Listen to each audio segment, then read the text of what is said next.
আল্লাহ প্রশ্ন করবেন, ও জান্নাতীরা, এই কোরআনে যত নাজ নেয়ামতের বর্ণনা দিয়েছিলাম তার সবগুলো কি তোমরা পাই টু পাই বুঝে পেয়েছো? জান্নাতীরা বলবে পেয়েছি।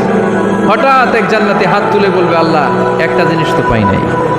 সবাই বলে পাইছি, তুমি পাও নাই। কি পাও নাই? কয় আমনেরই তো পাই নাই। সুবহানাল্লাহ পড়বেন না? আপনাকেই তো পাই নাই। সব দেখলাম, সব খাইলাম, সব দেখলাম, কিন্তু আপনারা তো দেখলাম না। আল্লাহ তাআলা তখন বিশাল জান্নাতের এক কনফারেন্স রুমে সবাইকে বসিয়ে আল্লাহর দিদার মানুষকে দেখাবেন। আল্লাহ তাআলা তার গোপন সৌন্দর্যকে সেদিন জান্নাতীদের সামনে প্রকাশ করে দিবেন। আল্লাহর হাবিব বসবেন ওই কনফারেন্স রুমে সবার সামনে।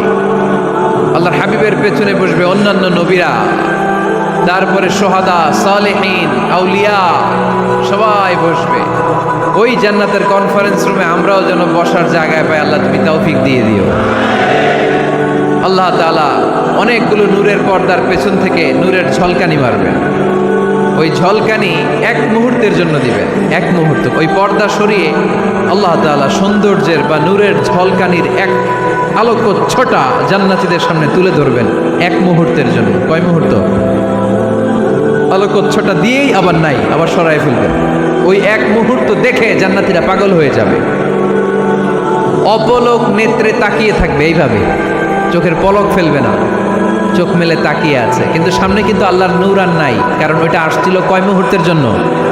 এক মুহূর্ত পরে নাই। কিন্তু কি যে দেখলাম, কত সুন্দর! কোটি কোটি বছর এরকম অপলক নেত্রে জান্নাতীরা তাকিয়ে থাকবে।